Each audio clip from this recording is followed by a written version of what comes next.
kuba mu gihugu kitarimo opozisiyo binera ubwoba, kuko icyo gihugu tuba dutegetswe n'imitekerereze imwe, nta bandi bantu b'abanyarwanda bafite indi mitekerereze ishobora kuzamura igihugu. Icyo gihe kiba ari ikibazo gikomeye. Urabona ibi bitekerezo bitanzwe n'undi atari umututsi, bamushyigikira kuko baracyarakaye. They are not politicians. Igihe cyabo mu mitwe yabo kuba politicians iri kiragera, baracyafite imijinya. Bamwe baracyari mu macakubiri y'amoko, abandi baracyari mu mijinya yo kumva uriya ni umututsi, baracyari mu bintu nk'ibyo. baracyamurira bati wavuga ikintu batishimiye bakagutuka.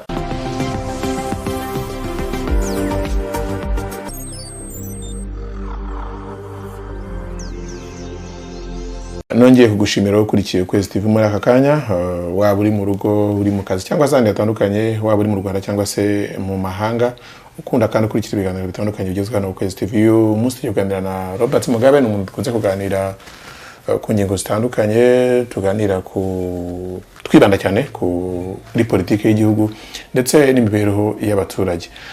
Uyu munsi nshaka ko tuganira na Robert, n'ubundi tugendeye muri uwo mujyo. Robert, ujya ubona buryo abantu bamwe ngira ngo nawe hari ababikubwira bavuga bati wa mugabo ujya yibasira abantu muri opposition? Yego, urabona ngira ikibazo kimwe yo ndeba jewe yo nkoze ikiganiro tugwe muje mukambaza, ntabwo njya gukurikirana ngo ndebe ibitekerezo natanze cyangwa ngo ndebe comments babashyiraho, nubwo mbazikeneye. Impamvu nuko mba nekereza yuko ari akazi kanyu ko kureba comments ku byo navuze, hanyuma izo comment niba harimo ibibazo mukazabigarura nk'ibibazo. Hera ku icyo ngicyo, kuki wibasira opposition? Arajya bavuga kuki azayibasira opposition y'u Rwanda? Okay, harimo ibintu bibiri. Icya mbere nuko nemera yuko ari ngombwa ko opposition ibaho. Je nemera amahame ya demokarasi ko yakabaye, ariko nk'umuntu uzi igihugu, iyo haje abantu biyita opposition bakabikiniramo, nkabona ibintu bavuga barahusha, ntibasobanukiwe ibibazo igihugu gifite, ntibumva context yabyo. Donc urumva ushobora kuvuga uti imodoka yaguye, ariko mu by'ukuri byatewe na forte mécanique, ariko yaratangiye igihe runaka ikagenda imodoka ibikwereka buke buke, ariko umuntu kuza umbwira ngo imodoka yaguye, ngo mufata nk'umuvuzanduru. So impamvu nenga opposition cyane nuko opposition nemera ko bagomba kubaho kandi ndabashyigikiye, ariko ikibazo ni bantu ki baravuga iki. So icya mbere nza nsenya ibintu bavuga bitari byo, bitari ibibazo dufite. Icya kabiri, hari nabo ushaka wumva basa nkaho bumva ikibazo gihari, ariko umuti batanga ukabona siwo. Harimo pretenders, abantu ba nyamugirya nino. Harimo abantu bishakira akazi no kumenyekana,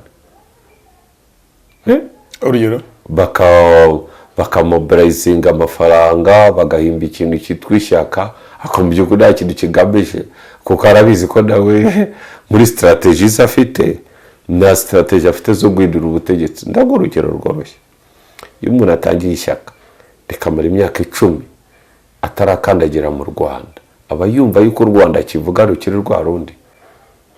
Iyo atangiye ishyaka akamobilizinga amafaranga, agakora ishyaka rikomeye, akavuga yuko azakuraho i Kigali, yibereye mu Faransa, mu Bubiligi cyangwa muri Amerika cyangwa se ahandi hatandukanye muri diaspora, cyane cyane nibo nibandaho, naze ngo ibitekerezo byayo bibwira abanyarwanda, ahubwo akaguma iyo ngiyo yareba views zo kuri YouTube, kubera hari hanyuze ibitekerezo, yabona views akabyita abayoboke. Ndaguha urugero rworoshye nanone muri urwo rugero nkuhaye, ndakongera mu rundi rugero. Jewe nkurikira ibinyamakuru byinshi bikora kuri abiyita abanyapolitike bo muri opposition bakoresha YouTube n'amaradiyo ndabikurikira cyane. Kuki bikurikirana uko bikunda cyangwa oya mbashaka kumenya ni bantu ki ese niba biyita abanyapolitike niba ari abanyapolitike ufitemo ibitekerezo ninde ufite icyerekezo cyaho yajyana igihugu ugereranyije naho kigeze ubu ninde wumva ibibazo byo mu Rwanda urumva ibitekerezo byanjye byonyine ntabwo byihagije banyene no kumva nuko abandi batekereza banyene no kumenya uri yarandusha iki ese uriya sindi bumushyire mu gatebo kamwe n'abandi we yenda afite ukundi yumva ibintu nabwiye ndi mu bantu ba mbere nabwiye RNC igitangira mbere ndabyibuka ni muri 2000 no igitangira gusakuza cyane no mu 2005 bakoze alliance n'abahezanguni baba power birangira ari gutyo untold story ya BBC kozwe ba propagating the idea of double genocide bahakana genocide bavuga ko inkotanyi arizo zatanzeho abatutsi bo mu Rwanda h'igitambo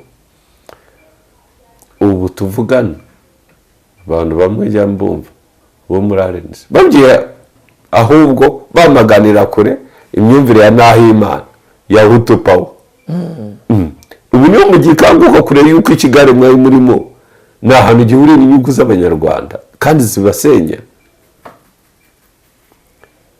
aho gaho rero ni hari ikibazo icyo ni cyambere cya kabiri impamvu nenga opposition nuko ibyo bahangana nabyo ndabisi nzi FPR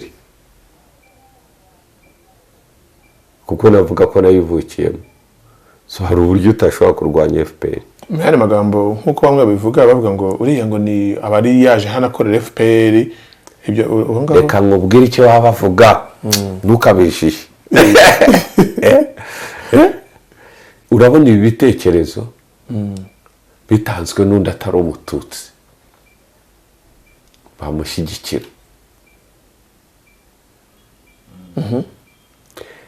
urabona uriya muryango witwa Reporters Sans Frontières w'abanyamakuru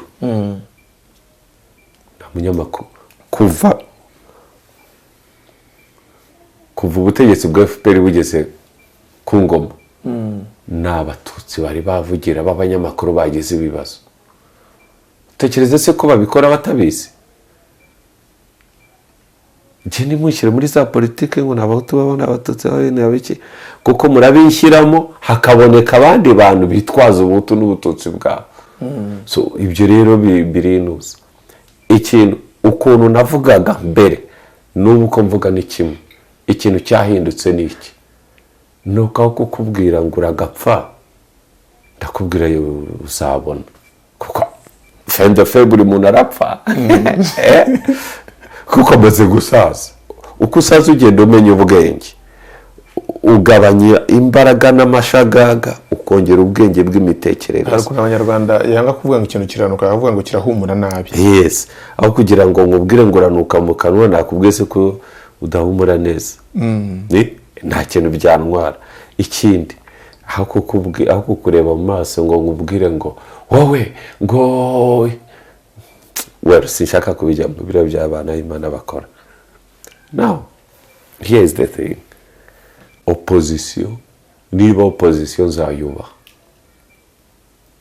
niba nga kuba opposition mu mabuye babatera nanjye zongera hirya ubundi se kubwa wifuza ko opposition ibaho opposition ni ngombwa mu buzima bwanjye kuba mu gihugu kitarimo opposition binera ubwoba kuko icyo gihugu tuba dutegetswe n'imitekerereze imwe n'abandi bantu b'abanyarwanda bafite indi mitekerereze ishobora kuzamura igihugu icyo gihe kiba ari ikibazo gikomeye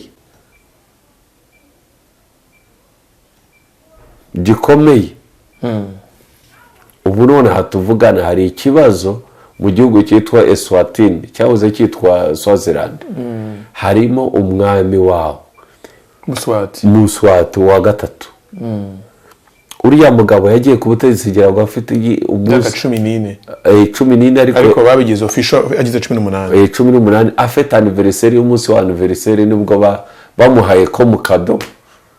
Uriya muntu icyo bamusaba kiroroshye uriya mwami reka aba minister kuko aba minister na prime minister ari ubashyiraho nka Muswati wigira absolute monarchy ntigishoboka ahubwo twemereye dutore prime minister na cabinet dushyiraho n'inteko wowe ukomeza uri umwami abagore ushaka kurongora nta kibazo wiyongere ibintu ushaka amafaranga nta kibazo n'ubu igihugu kirukira bumuyonga kubera umuntu wishije utumva yuko hari undi muntu wagira igitekerezo ko ari we wavutse ufite ibitekerezo bizima iyo myumvire ni mibi cyane.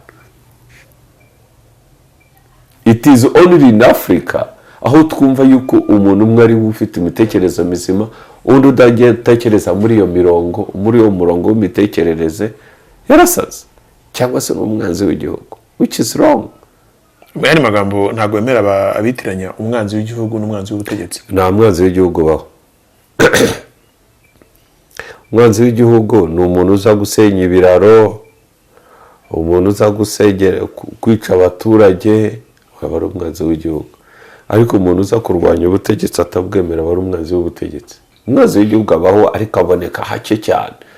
Nta nubwo mu kinyejana nta nubwo hashobora no kunyura ibinyejana bitatu atabonetse. Umwanzi w'igihugu kugira ngo ako tukaveho hari umuntu wavuze yuko umuministre umudepite umuyobozi mu nzego zitandukanye wiba amafaranga y'igihugu cyangwa se yanyereza nawe umwanzi w'igihugu. Yego ibyo ndabyemera kuko urumva iyo wibye amafaranga yagombaga gukora umuhanda urugero uva Ngororero ukabahuza na Karongi ukagenda ukubakamo amazu yawe ahandi amazu ukayagura i Burayi kohereza abana bawe Harvard kwiga uwo muhanda nuboneka bari gufasha abaturage uri umwanzi w'igihugu. Those are enemies of the country. Tukiguri bandira ba opposition muyandi magambo we wifuza ko ubwo opposition yaba hariko ikabiri ikora neza. Nifuza opposition y'amahoro, opposition ifite ibitekerezo bizima, opposition ishobora gukorera mu gihugu, opposition ishobora kumobilizing ibitekerezo byabo bikemerwa. Opposition wimbwira ko uri umuhigi udashobora no kujya mu ishyamba ririmo intare nuko erekana ko umuopoza urabiharanira.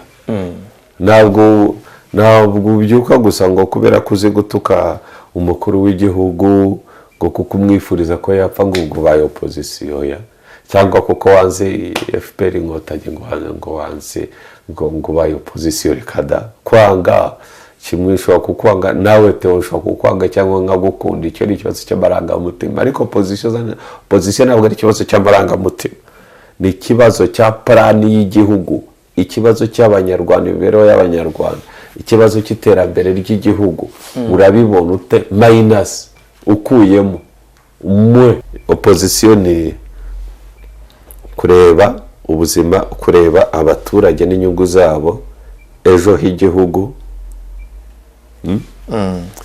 ndetse na plan ufite igihugu mwe minus amarangamutima. Opposition iyo ndayishyigikiye kandi itagira imirwano yuro muri opposition ukayoboka imirwano kuko jewe opposition nemera da opposition kuko ndi umudemokrate. Filozofi yanjye ni filozofi iri democratic yo wafashe imbunda demokarasi aho ubutakiri ku nzira demokarasi. Muri demokarasi twemera guhangana mu bitekerezo kandi ugamije kubaka usibye ko kugambira gusenya sinzi ko abikora ngo biguhire. Nubwo natangiye mvuga ko Robert Mugabe bamushinja yuko yibasira opposition twagiye dukorana ibiganiro byinshi ku masasha atandukanye urabizi hano twaganira bakavuga bati uyu nawe ni ikikarasha nk'ibindi byose bitewe na content cyangwa se cyo wanenze uriya nawe ni ikikarasha nawe nk'ibindi byose. Yego turabibuza gute? Ariyo nabajya bambwira ngo muga ngo usigaye uvuga ibintu byinshi ariko ntitwakwizera. Ubundi why do you want to trust me? Urabishakira iki? ntabwo ukeneye ko nakwizera.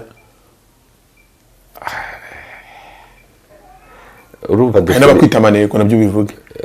Ntabwo ibyo mbijyamo. Bamwe se ababinyita benshi n'inkweto zabo zirahengamiye, naho wajya kumureka nta kintu kirimo. Ntabwo wakwangiza resources z'igihugu ngo urajya kwirukanga inyuma y'umuntu udashobora no gutegeka akagari cyangwa umudugudu. Abiyita bamwe bavuga ko banekwa kugira ngo bigire VIP cyangwa bigire wanted. Inzego z'igihugu zirarwanya ziragirukanga inyuma, ariko iziyese buri iki se ubundi se twayiki. Hagiye hari abantu nibyo njya bambwira ngo hari abantu bafata gumva barafashe bamureke, he's nobody, no kugira ikibazo. Abantu bigira ngo baranekwa, ariko mu by'ukuri nta muntu baneka kuko nta n'ubakeneye. Ubuzima just buriho burabagora, mu buzima bwabo burabagora kwibonera ibiryo ku meza bakigira wanted. I don't think so. Ariko wagiye mu minsi yashize hari igihe wajya kugaragaza ibitekerezo nawe binenga ubutegetsi. Ariko n'ubu ndabigira kandi rega ntabwo nabihinduye. Icyo nahinduye aho nakubitaga gutya sigaye nambaraho akantu gato kubera imyaka ngezemo. Ntabwo ikiri imyaka yo guhangana. Biroroshye yuko niba hari ikintu cyiza nakubonyeho mbere, nabona washoboraga kumbwira ikintu nakishimira nkahita ngusubiza ikindi kimeze ngaho.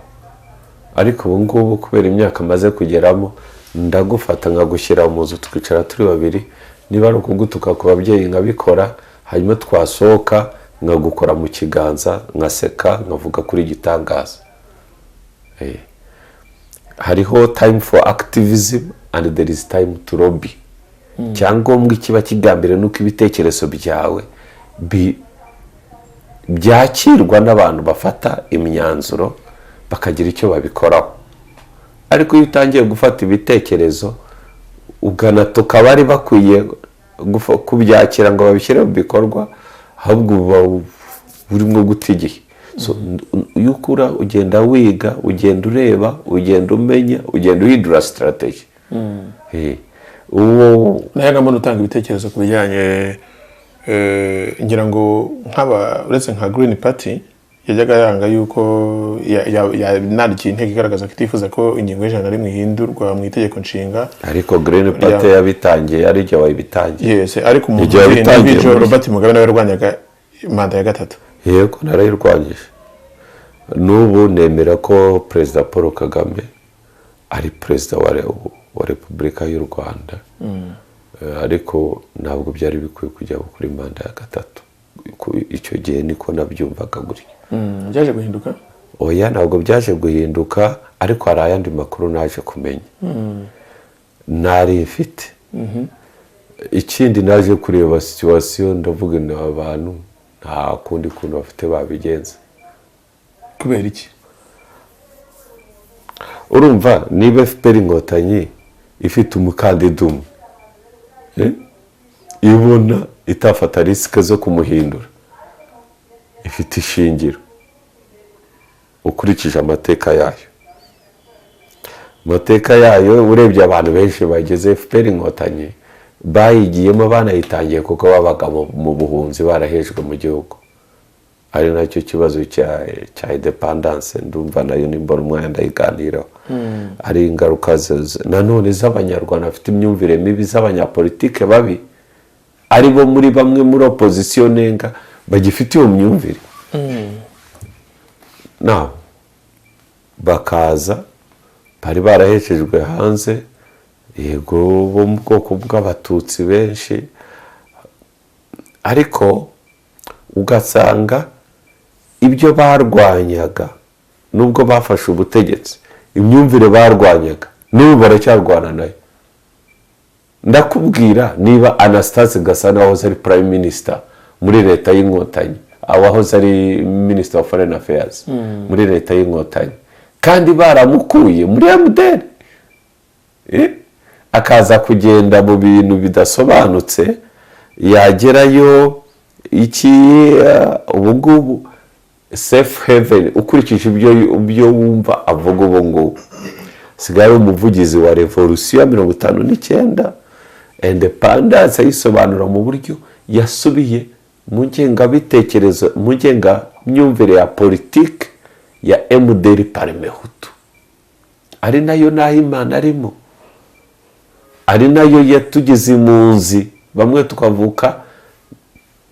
Nabonye ko ngira igihugu mwuze mfite imyaka 25, ubundi nacyumvaga amateka gabaza ababyeyi banjye impamvu tutaba mu Rwanda, bakabisobanurira bibagoye nabo, kuko ntabwo nabo ko ari abantu batembera yuko ari abanyarwanda bafite ubutegetsi, nabo bibagora. So abantu benshi muri FPR bafite icyo kibazo cy'ayo mateka, kandi mu by'ukuri iyo myumvire mu magambo nkurikije ibyo uri gusobanura uri kwicuza kuba wararwanyaga ibya manda ya gatatu. Oya ahubwo ndio ndakubwira ngo hari ibibazo FPR yari ifite ikinafite bigikomeza bituma batinya kuzana undi. FPR ni umuryango ukomeye, ni ishyaka rikomeye rifite abantu muri Islam n'abajya bitanga n'abamenyi cyangwa se abantu b'abahanga bakora, kuko ifite urabizi ifite abakomiseri mu bintu bitandukanye, bisobanura ko ubwo buri wese akomeye, kuko niba ishyaka ubwaryo rikomeye n'abamambure n'abakada baryo barakomeye. Ariko urumva gutegeka no gukomera ni ibintu bitandukanye. Uko utegeka nibyo bigukomeza, ntabwo ukomera ngo ari byo biguhereza ubushobozi bwo gutegeka. Icyo ni icyambere. Cya kabiri, FPR by the way ukurikije imyumvire ya FPR, ideology ya FPR, gende ya FPR,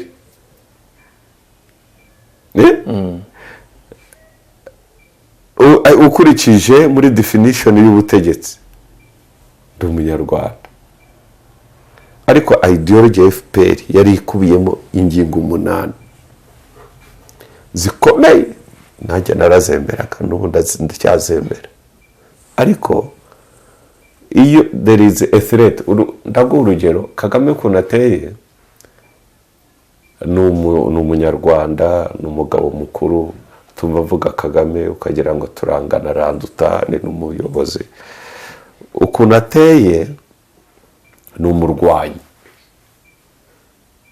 hari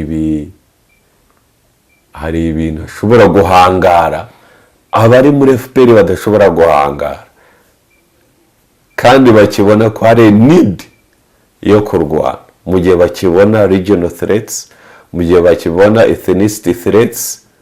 Uri uranyumva aho ngaho ugenda urabishyira, uraza kubishyira mu Kinyarwanda. So uri kuvuga ubwo muri make kwa guhangana n'ibindi bihugu mu karere, guhangana n'intambara, ibijyanye n'ubwoko. Nabyo tunaganira kuri Macron wavugaga uburyo yemeye guca bugufi, kuko abona ko Afurika yose Perezida Kagame yayeretse uburyo ibihugu by'amahanga bitagomba kamukoresha yamvuye y'ubu ngubu kuyimenyera, kuyifata uko byishakiye. Ariko nibyo, kuko ikibazo cya unesheje umurongo, ariko ku kibazo cy'Abafaransa n'u Rwanda aho cyari kigeze, Ubufaransa bwari burimo kubihomberamo cyane, kandi ku rwego rwa Afurika, ndetse bigeze no muri Africa Union as a structure, stand yayo ku Bufaransa.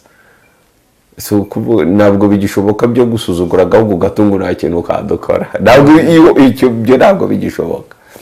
Kandi Kagame yanyeretse ko mu by'ukuri si ngombwa yuko ushobora guhangana gutya bya gisirikare kugira ngo utsinde urugamba. Biriya bintu narabyishimiye cyane by'Abafaransa n'u Rwanda kongera kubana, ariko bakabana baciye bugufi ari abantu nkatwe.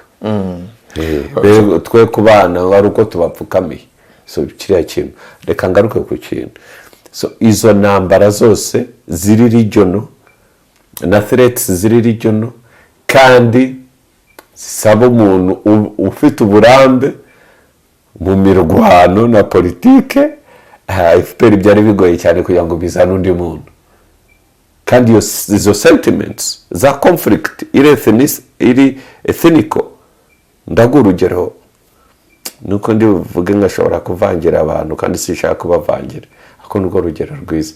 Shiya gihugu aho prime minister yagiye Musibejo, urebye abantu bariho n'ubutegetsi buriho, bukareba hariho n'abantu bafite YouTube channel biruga bavuga ngo bavuga ibintu bitabaho, ngo abantu ngo batutsi Imana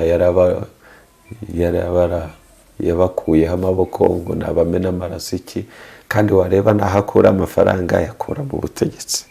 So izo sentiments ziracyahari, so ziracyari regional izo sentiments. Rero nanjye none agaho mbashije, ntabwo nazana gusa umuntu uje kuzana demokarasi w'umusivili hakiri risiki y'intambara. Akora none ntabwo twakomeza gusa muri style military style, kuko tugomba no kureba uburyo dushyiraho intwaro ya gisivili, to negotiate, to talk about our people.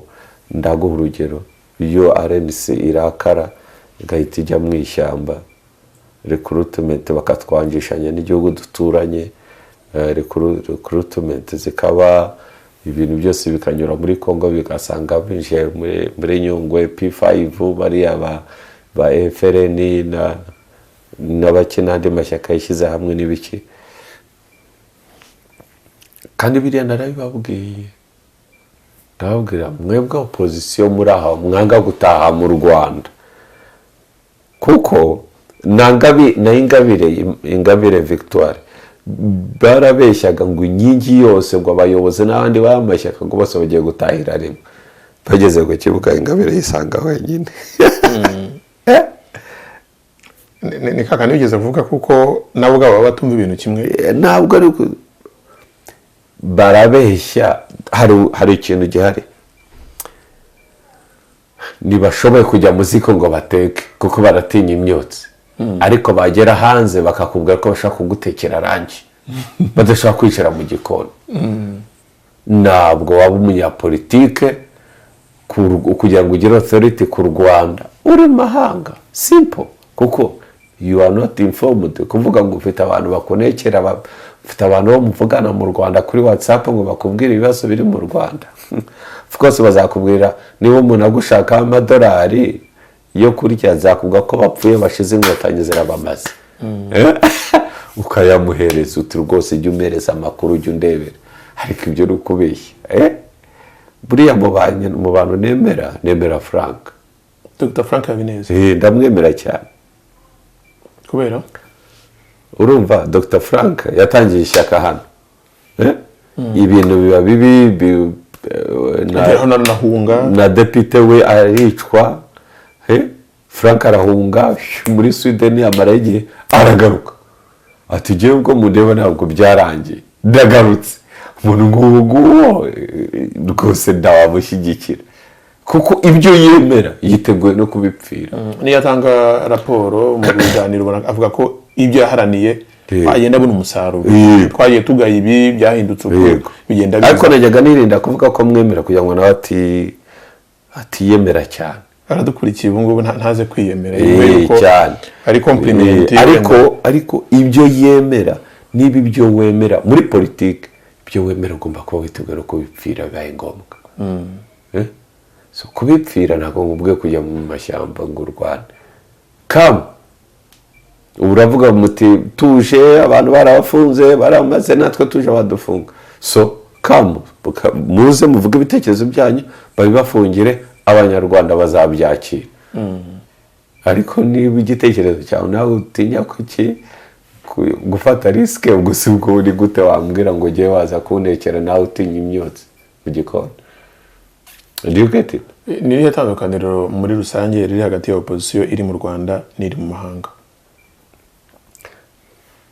Tandukaniro ryiza ni Ingabire Victoire. uriya mubyeyi nawe ni umwihandiza 10. Okay. Ariko urebe Victoire uko yavugaga nuko avuga ubu ngubu. Sinzi niba yarahindutse cyangwa atarahindutse, ntabwo byari byo nshinzwe none ahangaha kujyaginga, ariko n'uburyo avuga uba wumva ari informed, kuko ari mu Rwanda, arareba, arabona n'ubutegetsi ntabwo bukibutera amabuye ahagaze iriya. hari n'ibyo ajya ashima. Yego, yari yarabireba akavuga ati ibintu Frank we yateye intambwe arenga kubishima, aravuga reka abo bantu twakorana, arakora ubu se bakicarana muri noza mu nteko. Si inteko gusa, mbere y'uko ajya mu nteko hariya muri mu ishyirahamwe ry'imitwe ya politike mu Rwanda, akagenda akicarana na ba Ngarambe, akicarana n'abandi bayandi mashyaka, byibuze bakaganira. Ariko you are telling me you cannot talk to me, warangiza ngo uranyopozinga. Ntabwo unyopozinga, uriho uranyanga gusa. Ariko ngwino ushirika ubwoba, nanjye ngushirika ubwoba, twizerana. Niko politiki imeze. Politics is a constant reconciliation. Nibyo nabwiraga minisita umwe nari muvuga izina, nkamubwira igihe kirageze yuko u Rwanda ruganira n'u Burundi, akanuka kuri Twitter. None ubwo turi abavukanyi bacu b'Ibujumbura turabasuhuje. Politics is a constant reconciliation. Icyo bamubwiraga kuri kunusa nuko nemera yuko na FPR igihe kigomba kugera igashyiraho umurongo uhamye wa transition wa demokarasi muri iki gihugu. Kuko ntabwo dukeneye umunyarwanda witwa umwanzi w'igihugu, ahubwo we need to talk and discuss. Urimo uravuga uburyo ushima ibitekerezo bya opposition ndetse n'uburyo igaragaza ibitagenda kugira ngo bikosoke, ariko muri iyi si tugezemo ya 2021 ikoreshwamo ikoranabuhanga mu gutanga ibitekerezo hifashishijwe imbuga nkoranyambaga, nsigaye mbona ibitutsi ku mbuga nkoranyambaga by'abiyita cyangwa se abavuga ko abanyapolitike barwanya ubutegetsi. Ngira ngo no ku mpande zombi nyabibona, hari n'abavuga ko bavugira ubutegetsi nabo ariko batari ubutegetsi. Njya mbona icyo twakwita ibitekerezo, guhanganisha ibitekerezo, hajya mbona mu mpangara ngo hangari, njya mbona guhanganisha ibitutsi ku mbuga nkoranyambaga. C'est pas nécessaire ko ari bibi, ahubwo abanyarwanda niyo bagitangira kuvuga, bariga kuvuga nk'uko umwana akiga kuvuga. Niyo akiga kugenda yikubita hasi, niyo bariho bariga, baracyatangira. Ni byiza, bamwe bararakaye, reka babanze barangiza uburakari bwabo. Bamwe just yatukanye araryama kumva araruhutse. Ni therapy, reka byibuze baratangiye. Urabona ni igihe wari umunyamakuru wa mbere mu Rwanda, natangiye ari igihe umunyamakuru wa mbere bakoresha interview, abandi banyamakuru bashinzwe just gukora interview. Ariko nabonye nawe nimugoroba bakoresha interview. Ni gutyo n'abandi bagiye bavuka. Ubu ngubu usigaye ubona abanyarwanda benshi bakoreshwa interview bashaka no kuvuga. Ubundi natangiye ari igihe nyine mu Rwanda banemeraho amabuye. Uzi riske nawe nazo ziteye ubwo, kuko cyari ikintu gishya. Kandi biba ku muntu, umunyamakuru bakavuga ko se Mugabe uri umunyamakuru, uri umunyapolitike, uri umuopoza, uri iki, noneho naza ndimwo kurwanya manda ya gatatu bikaba ikindi kintu gikomeye cyane baturanye. Ariko byakugezeho cyane urazizi, wibaza ngaho uri umunyaburayi, uri umunyarwanda twiriranwa. Ibyo ni uburyarya najya nemera. So ibyo byose bikagira, ariko ubu ngubu usigaye ubona abanyarwanda, ubundi Facebook yajyagaho abantu gutereta, kubwira umukobwa I love you uduki, ariko ubu ngubu bamwe bamaze kumenya ko ari injyana y'ubucuruzi, bamamariza product zabo. Abandi bajya kuri Facebook, of course, kubonana n'abantu b'abavandimwe babo baburanye kera muri za 90 bakababona.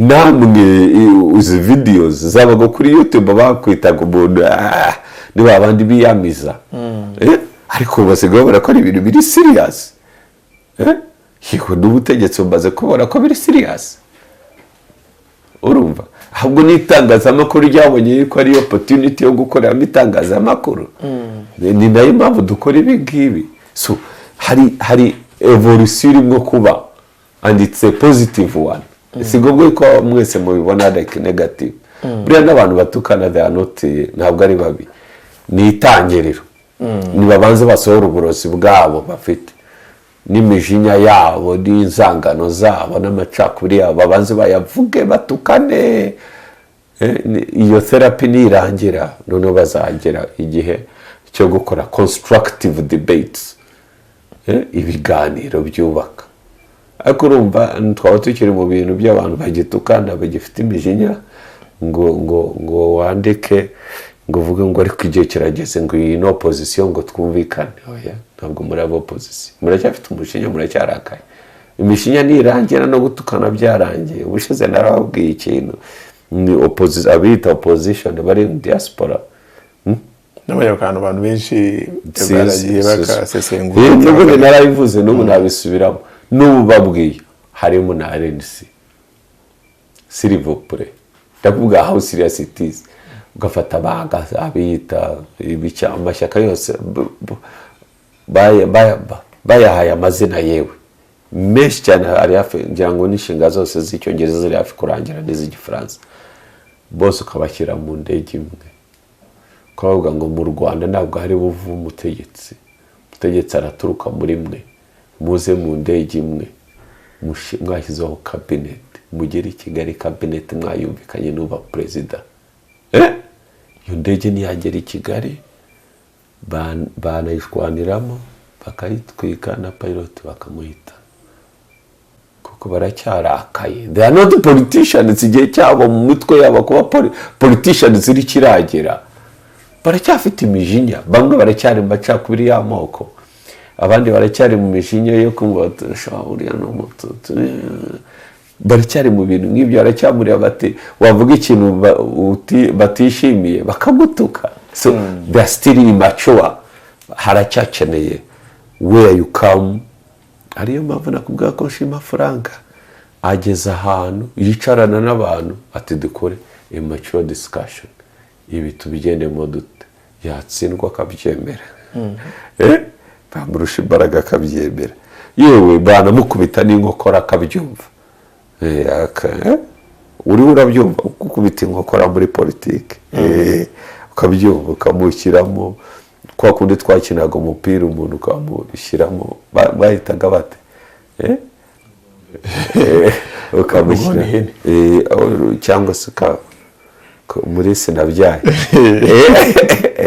ariko ukabimenya umuntu turi kumwe yarakaye pe ariko uhari so we baragushinja imyumvire yo gukorana n'abarwanya imitwe urwanya ubutegetsi mu buryo bwa gisirikare n'ubanahagarara ngo yamagane ahubwo ugashaka kugira nka ibintu biri normal no ntabwo cyakabiri buracyafite abantu baracyatukana nibarangiza gutukana bazamubwire mbagira inama yuko uburyo baba opposition iri kiri kandi ku buntu gira kabishyuze ariko ku buntu